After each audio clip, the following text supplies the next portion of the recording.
तो चौथे चरण के मतदान के बाद चुनाव में हिंदू मुसलमान पर घमासान तेज हो गया है। दरअसल न्यूज 18 इंडिया को दिए गए इंटरव्यू में प्रधानमंत्री नरेंद्र मोदी के बयान के बाद इस मुद्दे पर सियासत तेज हो गई है। इंटरव्यू में पीएम मोदी ने कहा था कि उन्होंने हिंदू मुसलमान कभी नहीं किया, अगर वो हिंदू मुसलमान करेंगे तो सार्वजनिक जीवन में रहने योग्य नहीं रहेंगे। पीएम के इस बयान पर कांग्रेस अध्यक्ष मल्लिकार्जुन खड़गे ने पलटवार किया।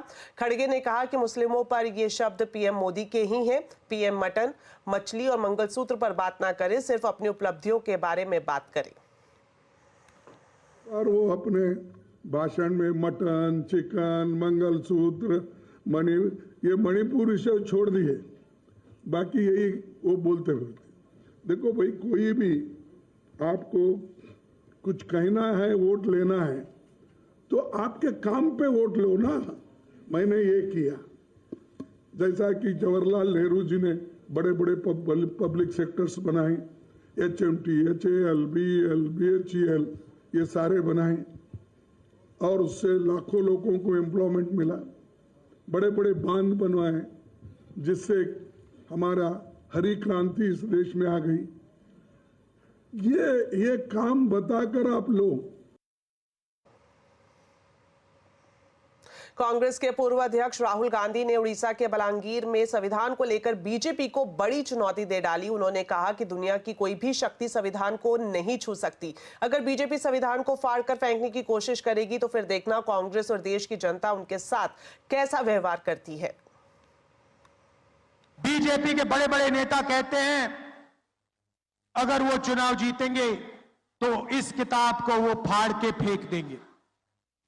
भाइयों और बहनों, मैं बीजेपी के हर कार्यकर्ता से कहना चाहता हूं, हर नेता से कहना चाहता हूं, बीजेपी छोड़ो, नरेंद्र मोदी छोड़ो, दुनिया की कोई भी शक्ति इस किताब को नहीं छू सकती है।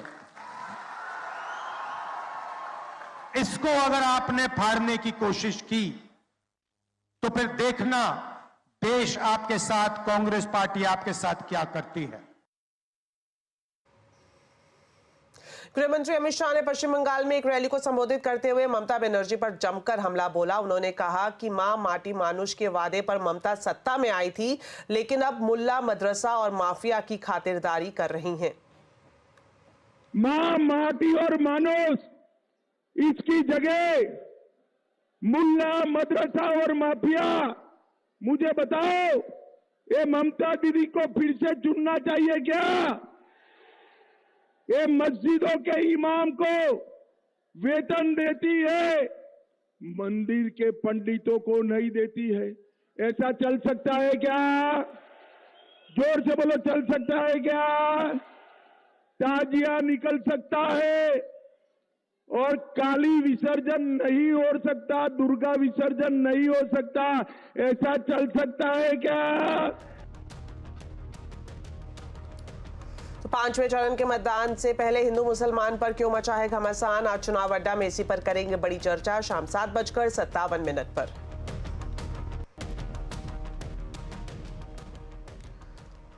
समाजवादी पार्टी के अध्यक्ष अखिलेश यादव ने बीजेपी पर जोरदार हमला किया है। लखनऊ में इंडिया गठबंधन की संयुक्त प्रेस कॉन्फ्रेंस में अखिलेश ने कहा कि अब नकारात्मक राजनीति का समय खत्म हो रहा है। उन्होंने दावा किया कि 4 जून को बीजेपी की सरकार जा रही है और इंडिया गठबंधन की सरकार बनेगी। चौथे चरण का चुनाव खत्म हो गया है। भारतीय जनता पार्टी का झूठ जितना पहाड़ चढ़ना था, पहाड़ चढ़ चुका है। चोटी से अब उतरना शुरू हो गया है, अब लुढ़कना शुरू हो गया है। उनका काउंटडाउन के साथ साथ माउंटेन डाउन भी शुरू हो गया है। आने वाले समय में 140 करोड़ की जनता भारतीय जनता पार्टी को 140 सीटों के लिए भी तरसा देगी। भारतीय जनता पार्टी का रथ फंस नहीं गया है, धंस गया है और इसीलिए उनकी भाषा बदली है। दिन रात चुनाव प्रचार में लगे प्रधानमंत्री मोदी को भी चुनावी खर्च के लिए अपने बैंक खाते से पैसे निकालने पड़ गए। चुनाव आयोग को दिए गए संपत्ति का ब्यौरा में प्रधानमंत्री मोदी ने ये जानकारी दी है। इस हलफनामे के मुताबिक प्रधानमंत्री मोदी के पास ना तो अपनी कार है, ना ही अपना घर। प्रधानमंत्री के हलफनामे में और कुछ क्या कुछ कहा गया है, ये बताने के लिए अब हमारे साथ हैं हमारे वरिष्ठ सहयोगी लक्ष्मण रॉय। तो लक्ष्मण जी बताएं, हलफनामे के मुताबिक प्रधानमंत्री मोदी के पास कितनी संपत्ति है? वैसे तो चुनाव में बड़े बड़े धनवान संपत्ति वाले उम्मीदवार खड़े हैं, लेकिन प्रधानमंत्री की संपत्ति का ब्यौरा आप सुनेंगे तो वाकई चौंक जाएंगे। उन्होंने अपने नामांकन के दौरान चुनाव आयोग को जो हलफनामा दिया है उसके मुताबिक उनके पास सिर्फ 3 करोड़ 2 लाख के आसपास की संपत्ति, उनका पूरा नेटवर्थ है। उसमें से कैश मात्र 52,900 रुपये है और उसमें से भी इन्होंने 28,000 रुपये जो है पिछले दिनों निकाला है ताकि चुनावी खर्च किया जा सके। अब आप पूछें कि बाकी का पैसा कहाँ है, तो बाकी का पैसा इन्होंने मोटे तौर पे फिक्स डिपॉजिट में, सेविंग अकाउंट में और नेशनल सेविंग सर्टिफिकेट में डाला है। और बैंक डिपॉजिट में इनका कुल जो है 2 करोड़ 86 लाख 40 हज़ार के आसपास पैसा जमा है। स्टेट बैंक में एफडी इनका 2 करोड़ 85 लाख 60 हज़ार के आसपास का है। SBI का जो गांधीनगर ब्रांच है वहाँ पे 73,000 के आसपास पैसा जमा है। वाराणसी में जो ब्रांच है SBI का ही, वहाँ पे 7,000 रुपये इनका जमा है। नेशनल सेविंग सर्टिफिकेट में अच्छी खासी रकम इन्होंने डाल रखी है अपनी बचत का, वो है 9,12,000 के आसपास। गाड़ी नहीं है, अपना घर नहीं है, घर था लेकिन उन्होंने दान में दे दिया है। ज्वेलरी में सिर्फ 4 सोने की अंगूठी है, उसकी कुल वजन मुश्किल से 45 ग्राम है और कुल कीमत करीब यहाँ पे 2,67,000 के आसपास है। और अगर इस सारी आमदनी पे इनकम की बात करें तो जी हाँ, प्रधानमंत्री भी इनकम टैक्स चुकाते हैं और उन्होंने हलफनामा में बोला है कारोबारी साल 2022-23 में कुल इनकम इन्होंने 23,56,000 का दिखाया है। इसमें TDS 3,33,000 का इनका कटा है और इस TDS में PMO से जो सैलरी मिलती है उसमें 1,44,000 का TDS कटा है और बैंक में इतने सारे पैसे जमा कर रखे हैं तो उनसे जो ब्याज मिलता है उस पर भी इन्होंने 1,43,000 का TDS दिया है। तो यह है प्रधानमंत्री की संपत्ति का पूरा ब्यौरा।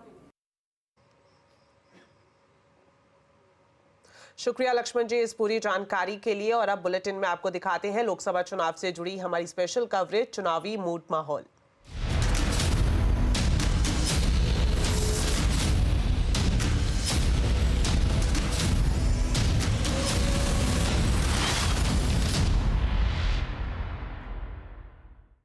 तो चुनावी मूड माहौल में आज बात करेंगे मुंबई की 6 लोकसभा सीटों पर इस बार बेहद रोचक मुकाबला होने वाला है, क्योंकि इस बार महाराष्ट्र की गेम चेंजर पार्टियां शिवसेना और एनसीपी टूट गई हैं और दोनों टूटे खेमों की सत्ता बचाने से ज्यादा वजूद बचाने की लड़ाई है। तो इस माहौल को समझने के लिए सीधा चलते हैं जनता के पास और जानते हैं आखिर जनता क्या कहती है। देश की राजधानी दिल्ली के लिए लड़ाई हर जगह चल रही है, लेकिन अब बारी है मतदान की मुंबई की और मुंबई 20 तारीख को मतदान करेगा। और इस मूड माहौल को समझने के लिए मैं आ चुका हूं मुंबई की नॉर्थ ईस्ट सीट में। एक जगह है घाटकोपर। महाराष्ट्र में तो सबसे बहुत तकलीफ वाला काम है, क्योंकि वहाँ कुछ समझना मुश्किल है। पहली बार अलग अलग पार्टियाँ 6 पार्टियाँ हो गई हैं, तो कौन सी पार्टी आएगी वो बताना मुश्किल है अभी। आपकी क्या मांग है नई सरकार से? मुंबई में आपको क्या लगता है किसका पलड़ा भारी है? नई सरकार से कोई मांग नहीं। मोदी जी आए, भारत पर खुश, हम खुश। तो इनको मंगलवार बुधवार को रखना चाहिए। वोटिंग तो देखो कितना वोटिंग गिरती है। तो ये अपना हिंदू लोगों का कमी है इतना कि अपन घूमने चले जाते और चाहिए मोदी साहब से सब। जब अपनी वोटिंग नहीं करेंगे तो फिर कैसा चलेगा? हाँ, मुझे लगता है कि मोदी फिर से तीसरा टर्म भी आएगा और मोदी ने 2 टर्म में बहुत अच्छा काम किया है और मोदी की ज़रूरत इंडिया को है। पिछले 5 सालों में अगर मैं मुंबई की बात करूं तो आपको क्या बदलाव दिखाई दिए हैं? इंफ्रास्ट्रक्चर जो है ना, रोडें आजकल है ना, जो पहले के मुकाबले कई गुना बेटर हो गई है। पहले क्या था, हर जगह गड्ढे पड़े रहते थे, पानी भरा रहता था, कोई गिर जाता था, किसी की टांग टूट जाती थी। आजकल वो चीज़ नहीं। आज आप रोड पर जाते तो आपको लगता है कि हाँ रोड है, ये चलने लायक रोड है। एक तो यूनिफॉर्म सिविल कोड लाना चाहिए। वक्फ बोर्ड वाली जो बात है वो एकदम समाप्त कर देनी चाहिए। तीसरा जो है, इतना भारी कलेक्शन हो रहा है GST में, तो उसके लिए पब्लिक को थोड़ा सा राहत मिले ऐसा कार्य करना चाहिए। और चौथा पॉइंट है कि सीनियर सिटीजन का जो रेलवे का डिस्काउंट हटा दिया है वो फिर से चालू करना चाहिए।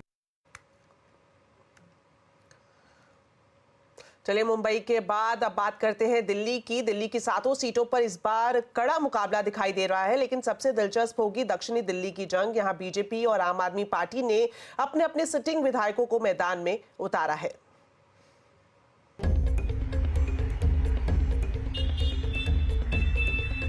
साउथ दिल्ली लोकसभा सीट पर बीजेपी और आम आदमी पार्टी के बीच सीधी टक्कर है। यहां आम आदमी पार्टी ने चुनावी अखाड़े में तुगलकाबाद के विधायक सहीराम पहलवान को उतारा है। वहीं बीजेपी ने मौजूदा सांसद रमेश विधूड़ी का टिकट काटकर बदरपुर के विधायक और दिल्ली विधानसभा में नेता विपक्ष रामवीर सिंह विधूड़ी पर भरोसा जताया है। यहां छठे चरण में 25 मई को वोटिंग होनी है। यहाँ पर 25 मई को चुनाव होने वाले हैं और ऐसे में यहाँ के निवासी, यहाँ के वोटर्स क्या सोचते हैं अपने प्रत्याशियों के बारे में और क्या रुझान है उनका, ये जानने के लिए बातचीत करते हैं यहाँ के लोकल से। ठीक है, अभी तो स्कूल में पढ़ाई वढ़ाई तो ठीक है, हमारे बच्चे सही पढ़ रहे हैं तो हमारे हिसाब से तो ठीक है। यहाँ सब कुछ बढ़िया चकाचक है, कोई दिक्कत नहीं है। हाँ, केजरीवाल जिंदाबाद, केजरीवाल जिंदाबाद। केजरीवाल जी आए तो नया पॉलिटिक्स लाए, नई राजनीति लाए, लोगों को फ्री की सुविधा दी, आज तक कोई दिया नहीं। यहाँ आम आदमी पार्टी के तरफ से ये सहीराम पहलवान जी हैं, इन्होंने काम किया है, विधायक के रूप में पहले काम किया। और सांसद के रूप में जो रमेश विधूड़ी थे, रमेश विधूड़ी तो इस एरिया में बहुत कम आते जाते थे। साउथ दिल्ली के ग्रामीण इलाकों और अनाधिकृत कॉलोनियों में आम आदमी पार्टी की अच्छी पैठ है। आपके उम्मीदवार सहीराम पहलवान को पूरा भरोसा है कि साउथ दिल्ली की जनता उनका साथ देगी। देखिए, मैं तो साउथ दिल्ली के जितने भी मेरे बुजुर्ग हैं, नौजवान साथी हैं और जो भी वोटर है साउथ दिल्ली का, उनसे रिक्वेस्ट करूंगा कि वो मेरी विधानसभा का सर्वे करा लें और जहां से भाजपा के प्रत्याशी हैं विधायक, उनके क्षेत्र का सर्वे करा लें, जो उन्हें लगे काम किया है उसको वोट डाल दें। साउथ दिल्ली का संसदीय इलाका जहां एक तरफ चितरंजन पार्क, कालका जी, सैनिक फार्म्स और छतरपुर जैसी महंगी, पॉश और एलीट कॉलोनियां हैं, वहीं दूसरी तरफ महरौली बदरपुर इलाके के अनाधिकृत स्लम्स, झुग्गी झोपड़ियां और हरियाणा बॉर्डर से सटे हुए ग्रामीण इलाके भी शामिल हैं। यही वजह है कि दोनों इलाकों में बुनियादी सुविधाओं का जमीन आसमान का अंतर है। देखिए जी, राष्ट्रीय मुद्दे में तो देखो जी राष्ट्र आता है, तो उसके लिए तो फिर एक ही वन मैन शो है मोदी जी, उसके अलावा कुछ है ही नहीं। दूसरे यहाँ पर विकल्प नहीं होगी, कुछ भी नहीं, वन मैन शो है। तो इसमें तो हम मोदी जी को वोट देंगे। हम तो मोदी जी को प्रधानमंत्री देखना चाहते हैं, हम तो जी मेन हमारा ये है। पहले जो पीएम होते थे शांत बिठा दिए, बाहर वेट करते थे। ये मोदी जी छाती तान के चलते हैं, 56 इंची सीना लेके चलते हैं अपना। इसलिए हमें तो फक्र है कि हमारा प्रधानमंत्री ऐसा है और आगे भी ऐसा ही चाहिए हमें। दक्षिण दिल्ली में कुल 22,80,000 मतदाता हैं। इनमें 12,60,000 पुरुष और 10,16,000 महिलाएं हैं। इस लोकसभा क्षेत्र में 10 विधानसभा सीटें आती हैं। बिजवासन, पालम, महरौली, छतरपुर, देवली, अंबेडकर नगर, संगम विहार, कालकाजी, तुगलकाबाद और बदरपुर। इनमें से 9 सीटों पर आम आदमी पार्टी का कब्जा है, जबकि बीजेपी के पास सिर्फ एक बदरपुर की सीट है। देखना दिलचस्प होगा कि मौजूदा सांसद का टिकट काटकर नए चेहरे के साथ मैदान में उतरने का फायदा बीजेपी को किस हद तक मिल पाता है। कैमरामैन सरोज सिंह के साथ आलोक प्रियदर्शी, CNBC आवाज, दिल्ली। चलिए अब बात करते हैं बाजार की। 2 दिनों की तेजी के बाद आज बाजार में कंसोलिडेशन रहा। इसी के साथ बाजार लाल निशान पर बंद हुआ। सेंसेक्स 118 अंक गिरकर 72,987 पर बंद हुआ। वहीं निफ्टी 17 अंक गिरकर 22,201 पर बंद हुआ। आज सबसे ज्यादा खरीदारी कंज्यूमर गुड्स, पावर शेयरों में रही।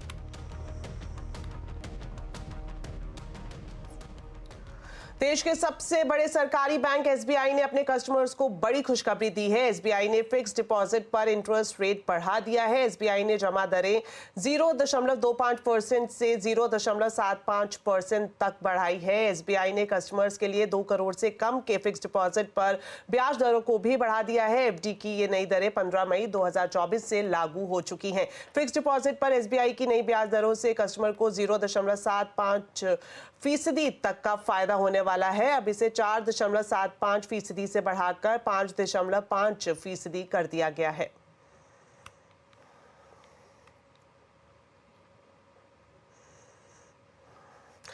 अक्सर ऑनलाइन खरीदारी करने वाले लोग रिव्यूज देखकर सामान खरीदते हैं, पर सवाल ये है कि आपने जिस रिव्यू को देखकर सामान खरीदा है वह सही है या नहीं, क्योंकि फेक रिव्यूज का चलन भी तेजी से बढ़ा है। इसी के साथ अब सरकार ई कॉमर्स कंपनियों पर शिकंजा कसने की तैयारी कर रही है।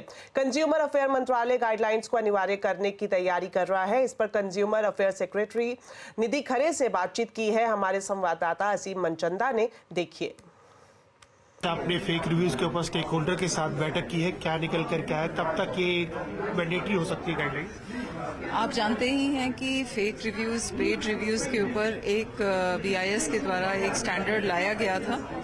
1.5 साल पहले हम लोगों ने इसे वॉलंटरी स्टैंडर्ड के रूप में इंडस्ट्री के साथ शेयर किया था। सभी ई कॉमर्स एंटिटीज को इससे अवगत कराया, इसके प्रावधानों से। ई कॉमर्स एंटिटी का दायरा बढ़ा है।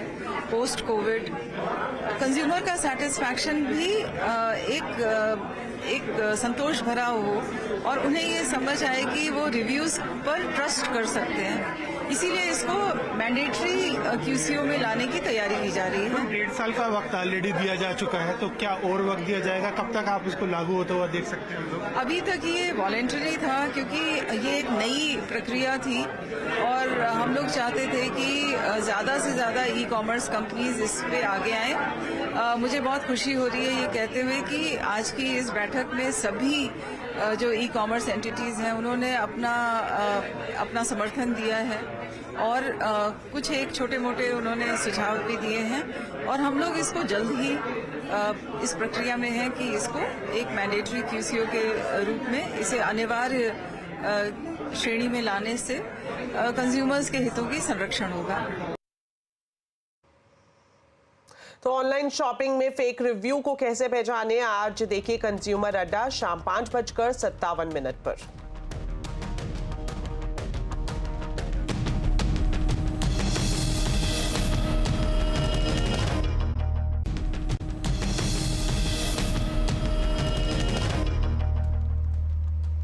ब्रेक के बाद आपका स्वागत है। टेक्नोलॉजी के क्षेत्र में महिलाओं और पुरुषों का रेशियो बराबर होना चाहिए और इसके लिए हमें अभी लंबा रास्ता तय करना है, ये कहना है रिलायंस रिटेल की एग्जीक्यूटिव डायरेक्टर ईशा अंबानी का।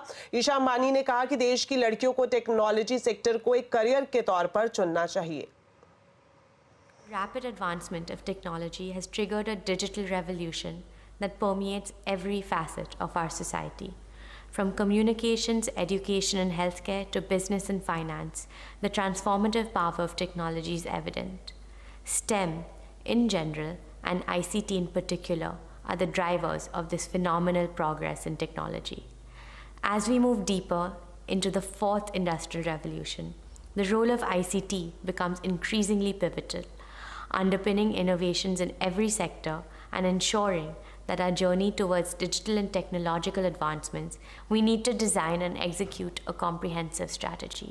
First, curriculum enhancement. Strengthening our STEM curricula to promote equal participation is crucial.